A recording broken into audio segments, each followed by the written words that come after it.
Olá, bem-vindas e bem-vindos, um bom dia a todos. Eu sou Denise Barbosa e estamos aqui mais uma vez ao vivo diretamente do estúdio da McKinsey em São Paulo. O McKinsey Talks já se consolidou como um espaço para conversas ao vivo com os maiores experts do mundo sobre temas importantes para a agenda de negócios. E o tema de hoje é Transformando Indústrias de Commodity com Advanced Analytics. Hoje estamos recebendo o Carlos Zuzunaga, que é Head de Transformação Digital Analytics da Alicorp. Bom dia, Carlos. Bom dia, Denise. E aqui ao meu lado tem o Pepe Cafferata, que é sócio da McKinsey em São Paulo e Head da QuantumBlack na América Latina. Bom dia, Pepe. Bom dia, Denise. Vale lembrar que vocês poderão mandar perguntas durante toda a sessão, clicando no botão à esquerda da janela do vídeo. Por favor, contribuam, a participação de vocês é fundamental. Vamos começar? Today's session will be in English. Let's get started. Thank you, Denise. Welcome, everybody. We are very happy to be here with you to share a very interesting story. First of all, why did we choose to talk about transforming commodity industries through analytics, right? First of all, we wanted to show you how we can use advanced analytics, predictive models, prescriptive models, exploratory data, in order to change the way the industry works today.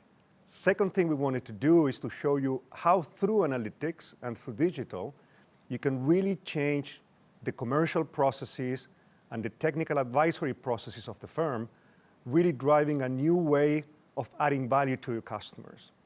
Third thing is we can also show you how through data and analytics, we can create new businesses that are completely innovative and disruptive in the industry. And fourth, we want to show you a case that was fun. Friday morning, 8 a.m., 8:30 a.m., we wanted to be really talking about something different, salmon, shrimps, and it's a very interesting and fun and different industry. So with that, Carlos, do you want to talk us a little bit about Grupo Alicorp first? Sure, Pepe, thank you. And it's 8:30 in Sao Paulo, but 6:30 in Lima. So happy to be here with you, with everyone. Thank you. So Alicorp is one of the leading consumer goods companies in Latin America. We are located in Lima, Peru. We have sales a little bit over $3 billion, and we've been growing them at an almost 10% CAGR for the last 4 to 5 years. We have almost 10,000 employees and more than 150 brands. But we are not only a consumer goods company. Only 50% of our revenues is made out of consumer goods. We have a B2B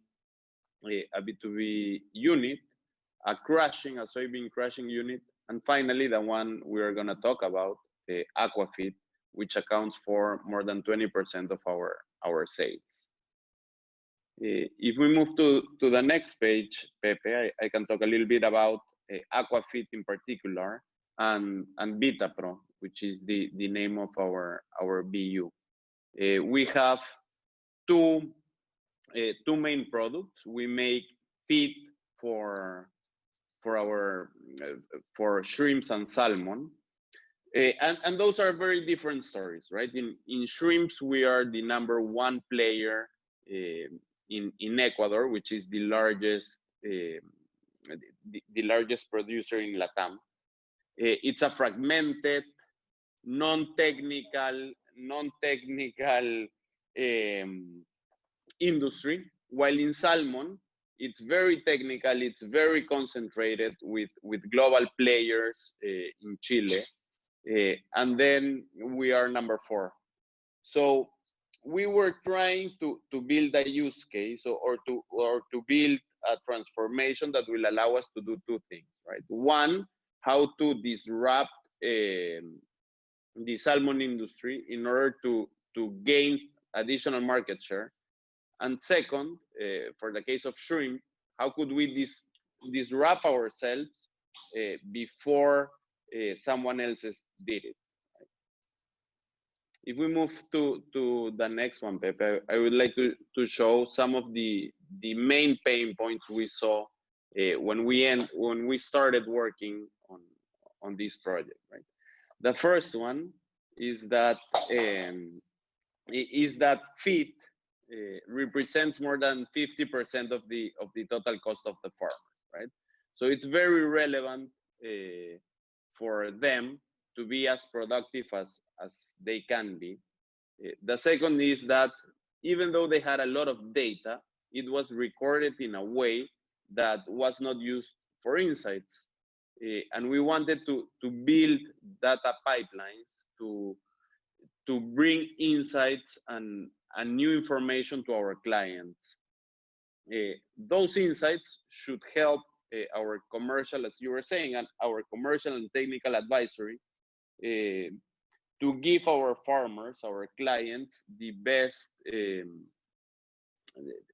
best relationship between feed and production, right? And how to implement their productivity. Another pain point, those three were for the industry, our farmers, right?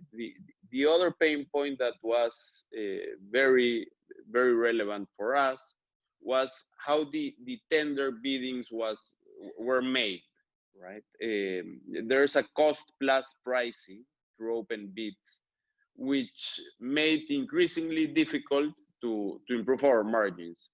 And we think that using analytics and giving additional services rather than just the actual product could lead us to better arrangements, and thus we expect a 30% potential EBITDA increase for Vitapro as a whole.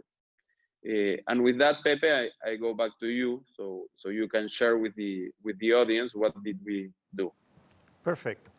So, seems easy, right? Feeding fish and feeding salmon and growing them. Well, this is done in the south of Chile in some very cold and sometimes extreme conditions. And the growth of salmon depends on many environmental factors. So the temperature is very important. The oxygen levels in the water are very important. The daylight, how many hours a day you have sunlight is incredibly important for the fish as well. Also the diseases, they have plagues, there are viruses, and those things also affect the rate of growth of the fish, right?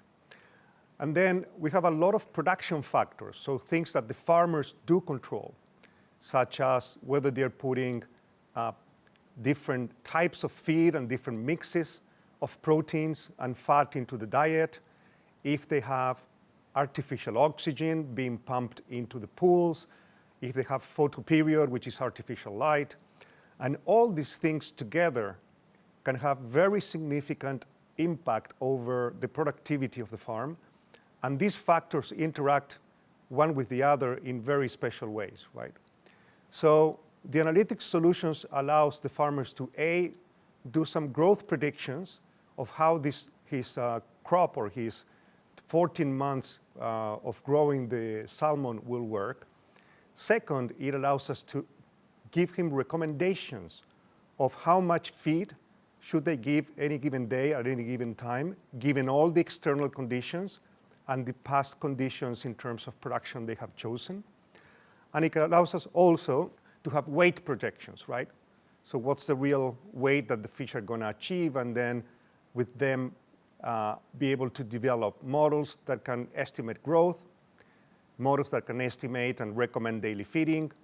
We also will show you how this was pushed for consumption of our advisors and the farmers through digital tools. And this required a big change management effort to change the way everyone in Vitapro and in the client were doing business. So on a more analytics perspective, on the left-hand side, you'll see many of the factors we've talked about: temperature, oxygen, light hours. All these variables came into the model, and our client had a model already, but it was a kind of an old model built on equations that were static, and that's the dotted line in dark blue you have there, right?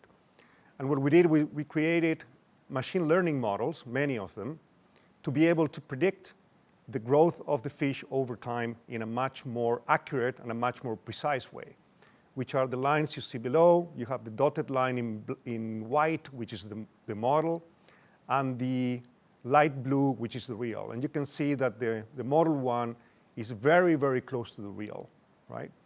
And this is due to the fact that A, we could mix many more variables in a dynamic way, B, we were using machine learning models, and then C, this adds value really to the farmers, because this allows them to plan much better their production cycles, and then on a monthly basis, you can update this and see how the fish are growing and adapt your production processes and your production decisions to be able to optimize the cost and the growth. The second thing we did is to develop a model or a series of models to help you recommend how much to feed the fish. So you'll see in the chart red dots and green dots. The red dots were the reality of this pool, right? This is actually how much these fish, the salmon, were fed every day through the cycle, and that's the red dots. And the green dots is what the model would have recommended to be the ideal feeding strategy for this fish, right? And you'll see two areas here. You see an area below the green line, and you see an area above the green line. When you see a lot of dots below the green line, it means that the farmers have been underfeeding the fish. And if you look at the red dots on top of the green line, these are periods in which the farmers were overfeeding the fish, right? So what we do here, and these are two real examples, we give our technical advisor and we give the farmer tools like this iPad you see here, where they can see their feeding in the green dots, and then we start establishing on the right-hand side recommendations, which are the blue ones on the right, with a confidence interval. And what we started seeing is that just by doing this, the variability of the feeding and the precision of the feeding changed dramatically in the farm. And you see 3 points here. Point number 1 was a day in which they didn't give any feed. Maybe there was a storm. Point number 2 is below the line. The blue line is they're underfeeding the fish. They should be feeding them more because it's better to feed them because they grow more than the cost of the fish. And then there's line on 3, in which they're overfeeding. They're giving them more food than what is necessary for the fish to achieve optimal growth. So this is on the analytics side, but we also had to do a lot of work on the commercial and technical processes, practices, and behaviors of the people in VitaPro and in the client. And Carlos, if you can walk us through this, that'll be great. Sure, Pepe. Thank you. As you were saying, the analytics was quite difficult, right? We are talking about a living species that its growth has to do with a lot of things, right? You were saying the temperature, the hours of light they get, and plenty, right? The sea level and the sea temperature. But at the end, that is all run by amazing data scientists that team up between Alicorp and McKinsey that crack the code, right? But the code is not only analytics, it's as you were saying, people, right? How do we make sure that our team and our clients are able to change something that they've been doing for the past 50 years, right? And how do we show them and teach them that through analytics, we can improve their productivity, which is at the end, one of the key metrics they are seeing. So we had to be very careful on that. There's zero value for a company and a client on having an amazing model in my computer. We need to make that model available for the people taking the decision. So implementation and adoption were as important as the models. The first thing we did is co-create everything with them. Right? We went, part of our team moved to Chile, the south of Chile actually, to co-create and design a technical advisory play with both our internal clients, so the technical team, but also our clients, to see what questions they were having and how could we help them with our analytics insights. Then we started training the advisors. Right? It's not enough to have the model, the playbook. We want to train them on how to deliver the playbook the best as possible. And we also need them to get, we need to get their buy-in on that playbook, and that what we are doing is the right thing to do. Right? The third thing we did was to define KPIs and protocols to see how the model was performing.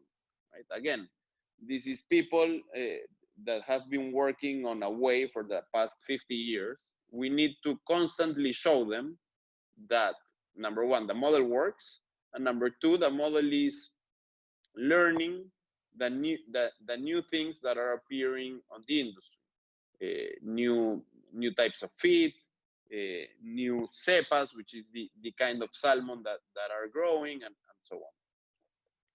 Number four, as I was discussing earlier, in Chile specifically, the tender offers are through a cost plus mechanism, right? So we needed to design a new pricing strategy and simulators to understand how much we could put at risk in order to win those tenders.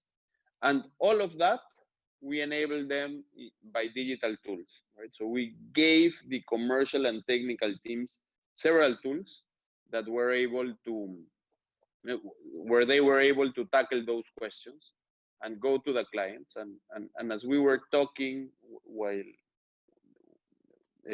some weeks ago, we are already implementing this in our salmon clients. To date, 35 of our clients, or 35 of the pools of our clients are using these models, and we are already winning some tenders using these tools. Okay, so then we asked, if we move to the next page, Pepe, how can we leverage everything we've done in salmon to shrimp? That is our largest industry, our largest business, right? And we realized that some of the models were similar, but first we needed, the industry as a whole needed to learn a lot about it, right? To get a lot of data, and then use that data to create both the models and the analytical insights. So we are in a process of testing, on piloting what we call the IoT and advanced analytics ecosystem. Right? What we want to do is use different IoT devices per each pond in order to get data. Okay, some of those IoTs are automatic feeders, solar panels, sensors to understand level of oxygen level, temperature, and use all that data to send it to our cloud in order to build specific models for the farmer, right?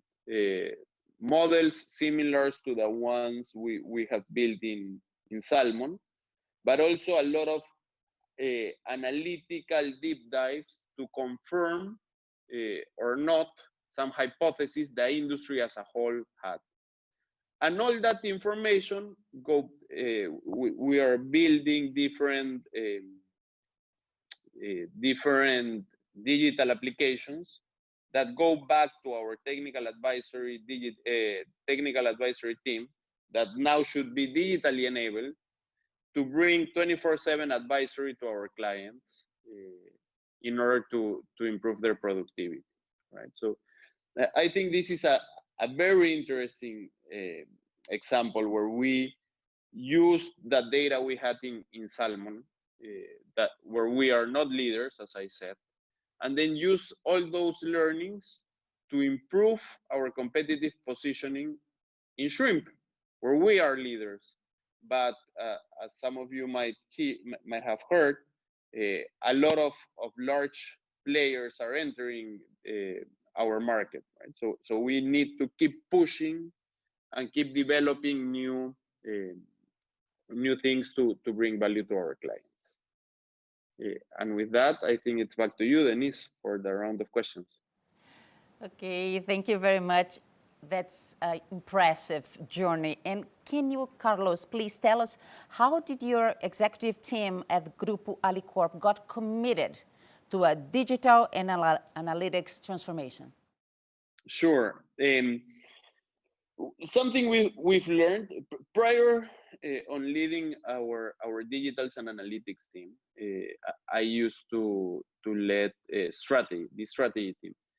And one of the things we learned with the CEO is that when all the executive committee team is engaged and goes through a journey, they tend to buy the ideas we have, right? So we developed a journey. We went to both the West Coast and the East Coast to talk to digital companies, to talk to other consumer good companies, to understand what they were doing with digital and analytics. And with those learnings, and also talked with Pepe and the team at McKinsey, we started learning or crafting what our digital strategy could be. It was 2.5 years ago, more or less. And at that point, our strategy was very focused on commercial topics for consumer, and very focused on making our current core, what we were doing well, let's say, to use analytics to do it even better, right? It took us a while to understand that we could use digital and analytics to actually transform our company and even transform industries, as the case we just discussed. And Carlos, at that point in time, when all executives got convinced and excited about digital and analytics, how do you kick off the execution of the transformation journey at Grupo Alicorp? What operating model did you choose? So after we developed the strategy, it made sense to start, right? But we were, as I was saying, we were looking on where to start. So we had to do a couple of things. The first, on your question on the operating model, we needed to know how we were going to organize. And for a lot of the people hearing us, this might sound like a typical conversation in a corporation, right? The corporate center, where I'm from, wanted to have the digital and analytics team as centralized as possible, right? You've probably heard these innovation labs that make all these cool things away from the core business. And then the businesses wanted to have it as decentralized as possible. Each of them wanted to have a digital and analytics team in their business unit. So we settled, right? At the end, we said, let's build a hybrid model, a 50-50 model, where both the corporate and the business units push towards a common goal.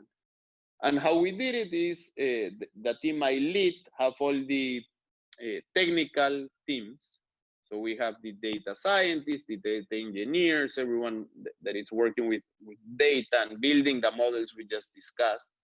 We have the experience design team, which is the people understanding the experience of the users in order to bring a better experience to life. And we have the developers and the technical people building the platforms. Right? And on the other side, the businesses have the product managers that for us are critical. They're critical because they are the ones that try to assemble the exact point where user needs meet technical possibilities and a business for Alicorp. That intersection for us is key, and that's their role. So they act as CEOs or as heads of each initiative. And I think that with that model, we were able to accelerate quite fast. and also transform Alicorp in a way such as they were transforming themselves, or we were transforming ourselves, right? It was not the corporate team building products and services that were not connected to our core, but working with our core to transform us. And Carlos, going back now to Vita Pro, how did you ensure that this transformation journey had high chances of becoming one of the Lighthouse success cases of analytics in Alicorp?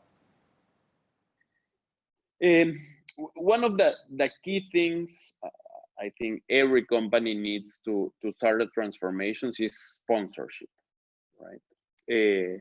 So that was the first thing we were looking when we were deciding what our first initiatives would be. And sponsorship moves organizations, right? As we were discussing earlier with Pepe, the analytics and the digital part of it and the technical part of it, it's hard, but it's doable, right? A lot of companies are able to do it. What it's difficult is to take them to market and find product market fit and make a business out of them. So the first thing was to look for sponsorship, and there Hugo, who leads, is the CEO of that business unit, was very keen to prove it in Salmon, because that's a company we bought 6 or 7 years ago, and we've always been number 4. And the other 3, as I was saying, are global players with global clients, which some of them are also in Chile. So they were looking to build something that was very disruptive, right? And when we presented them these examples on what we could do with all the data they had, they were very excited. And that sponsorship started growing and became sponsored also by the general manager of our Chilean operation, and I think that was the start. But we also had misses, right? At the beginning, it is tough to get to Puerto Montt, right? You need to take several flights. It's cold. There's not a lot of sunlight. So we were working with the QuantumBlack and the McKinsey team out of our Lima office, and at some point we were not seeing the project move as fast as we thought it should, and we had to re-implement everything, the operating model, right? We moved the team to Chile, and we were spending 3 weeks there, 1 week in Lima, in order to be closer to both our internal client and our clients themselves. And I think that was a tipping point and a key learning, that if you want to transform something, you need to be there, right? You need to be where the business is held. And Pepe, what were the more important steps you took in the beginning of this process to ensure success? Well, beyond the sponsorship that Carlos was talking about, it was very important to see if this was going to work, right? There was a lot of excitement about the analytical solution and the data and predicting the curves and the fitting, but we really needed to understand if Vita Pro's clients, the farmers, would value this, right? So we needed to spend some time with them, right? And before we did that, then we moved the entire team to Chile for a week, and we went through the whole farming process, right? From the genetics piece until the packaging piece, right? And we went through all the steps of the value chain so that we, and by we I mean our data scientists, our data engineers, our consultants, all the people from Alicorp that were involved in the process, we did 1 week of immersion there. And then we went to interview clients, right? And the answer from the clients was, this would be amazing, but show me you can do it. I mean, this is really difficult stuff. So, but we did see that this was beneficial, especially for the production managers, right? The people that are looking at the whole operation, they're looking at the cost. This could be beneficial also for the people in running multiple pools, and it would also be beneficial for people that are running the day-to-day feeding with the fish. So that was very, very important. Then the second thing is, okay, how that's going to tie to impact? How much money can you make of this, right? So that was another very interesting discussion we had with Alicorp and VitaPro, and discussing a lot how much money this would bring first to the farmer, right? So how much value this would add to the farmer, and then based on that, how much value this could add for VitaPro. And then the third thing was analyzing the data, right? And analyzing if we had good data to build good models. And as Carlos said, it was a very painful process. We had to predict daily feeding when we had data that was sometimes monthly or sometimes every 3 months.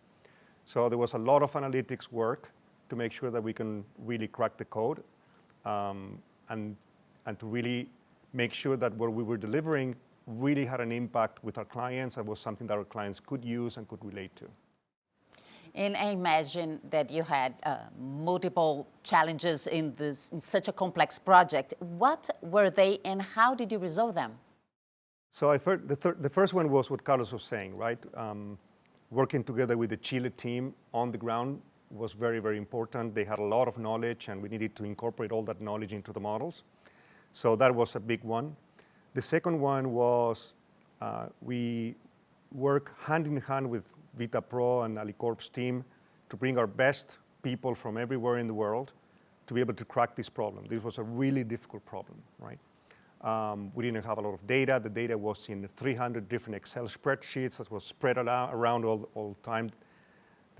Forget about a data lake. We didn't have data, right? So we had to pull like 300 different Excel sheets and build the pipelines to work through that. We did multiple experiments, multiple models. So the technical piece was quite difficult until we cracked the code.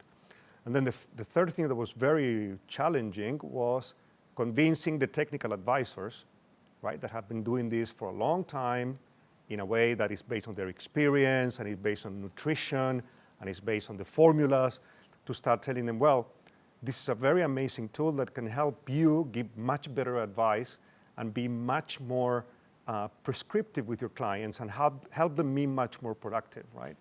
So as Carlos was saying, we had to do a lot of work in Chile, spend 4 or 5 months developing with them the playbooks, explaining them how this works, convincing them that this works, and then they had to go convince their clients.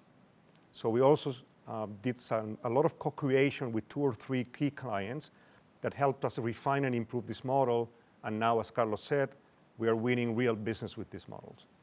And Carlos, If, from a Denise, I'm sorry. Sorry. Yes, please. Yeah, no. Sure. If you allow me to contribute to Pepe's answer, I think we had an additional challenge. At the beginning, we thought this was a technical issue, right? So we really brought the best people, the best technical people possible, right? The ones that were that were able to crack the code. I think we tried 15 models until we cracked it, right? But we were too focused on data, on the models, on the pipeline, and we left the personal side of it a bit away, right? We were talking about that earlier, and we had to change. We did not only move to Chile, but we also changed the profiles of the people that were working on the team, so we could be closer to the Chilean team. And we also talked to Hugo and asked him to get a transformation leader. So he actually moved one of his best persons from Ecuador to Chile in order to help us. Right? He had a lot of credibility with the Chilean team, and we partnered with him and his team in order to transform how Chile made business. And he moved there for 9 months, right? Just to help this transformation kick off. Well, and from a talent and capability building perspective, how did you ensure that you were building the right capabilities in your people, Carlos? I think that's even tougher to build than to build the models, right?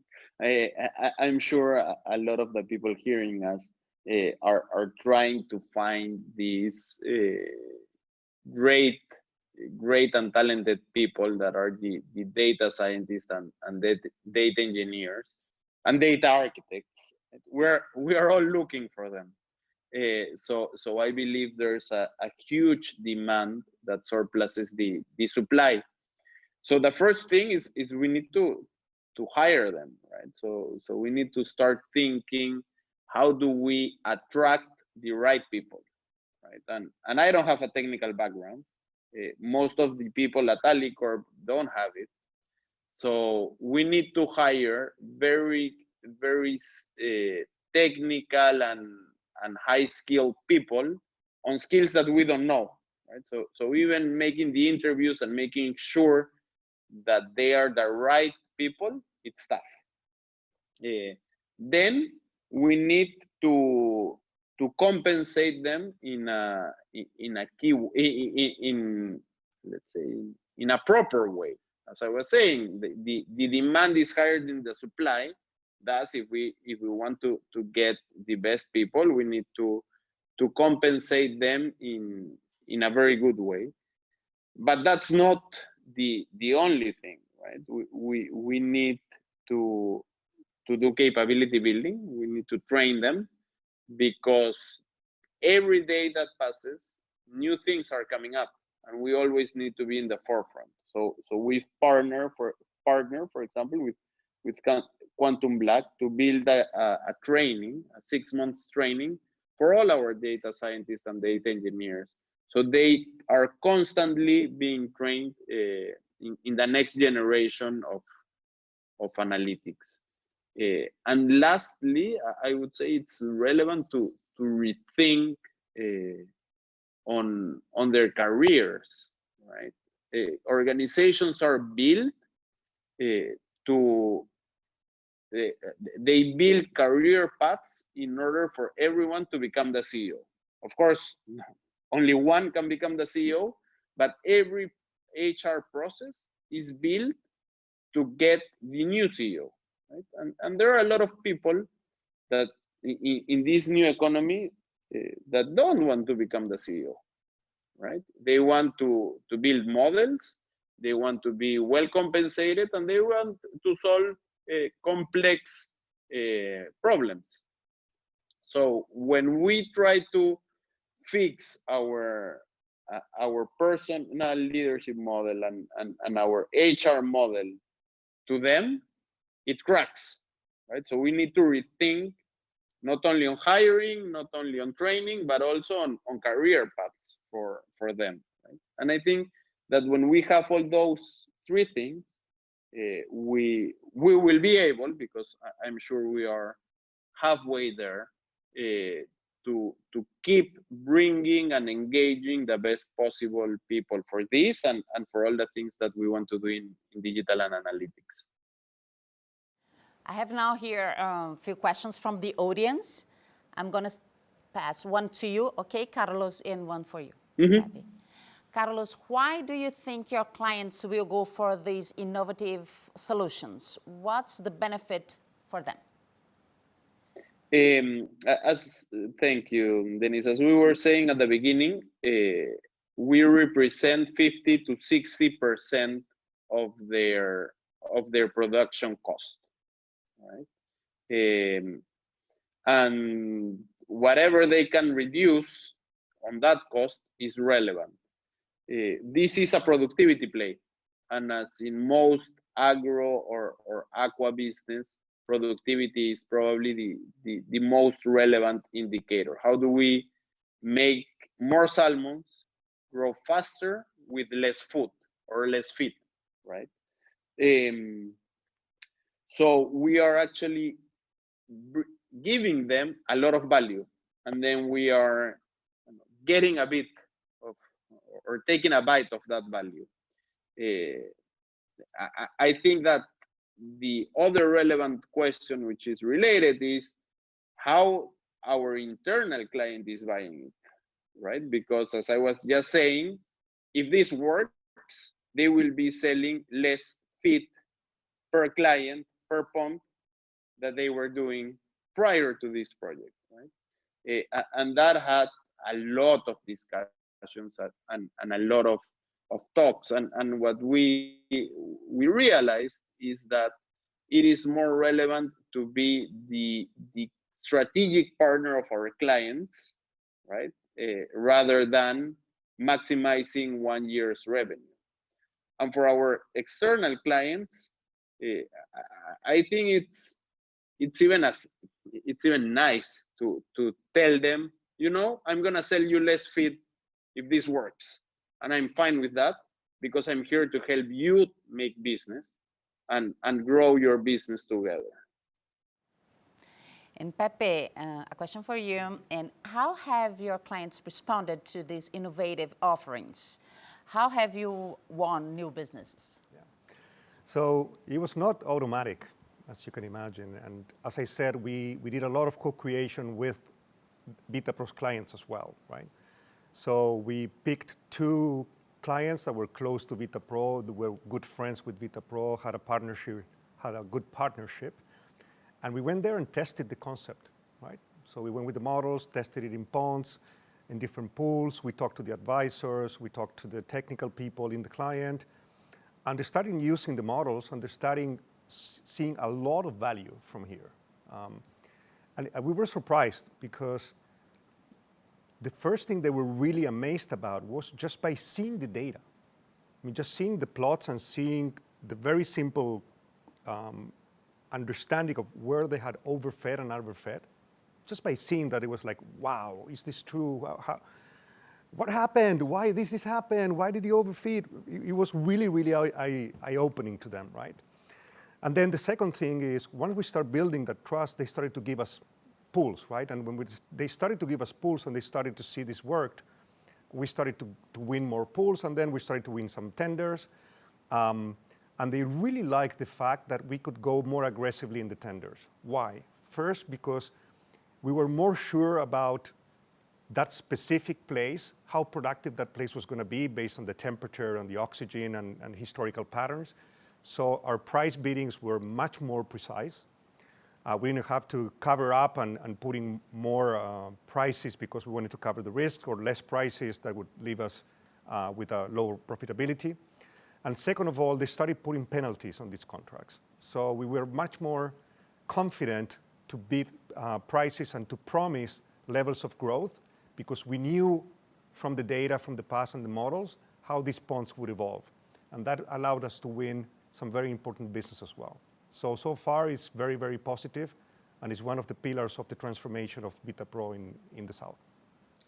Okay, I have one more question here.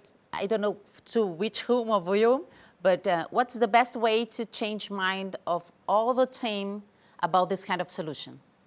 Who wants to respond? Susu, go ahead. Then yeah, I can start. I think it's walking the journey together, right? As a team.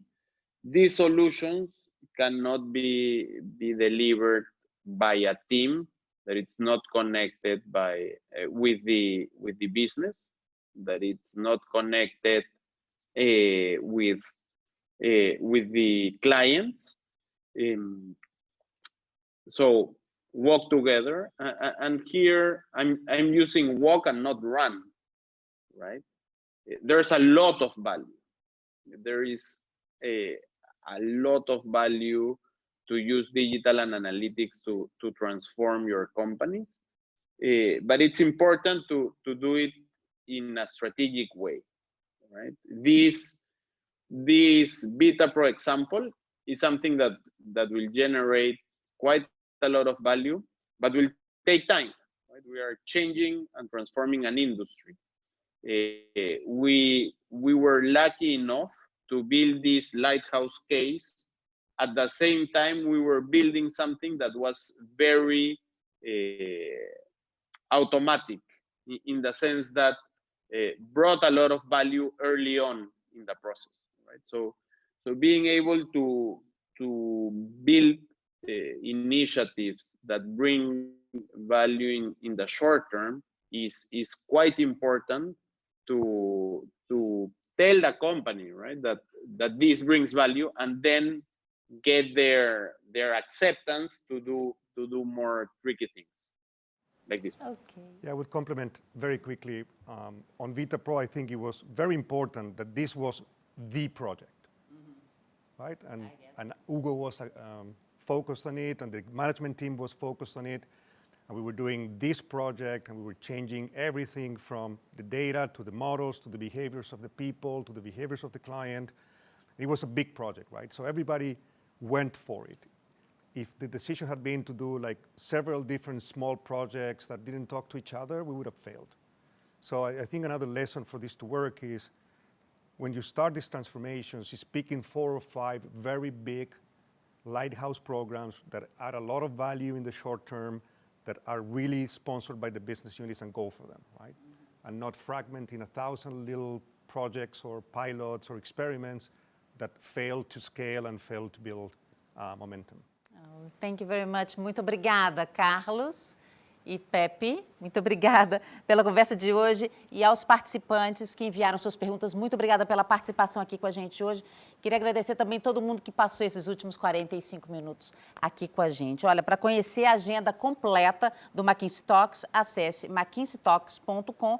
Lá vocês podem também assistir aos episódios anteriores, e na segunda-feira esse episódio de hoje vai estar lá disponível, e vocês também têm acesso ao McKinsey Talks, versão em áudio, no Spotify. Obrigada de novo a vocês. Gracias. Obrigado. Um abraço, bom fim de semana.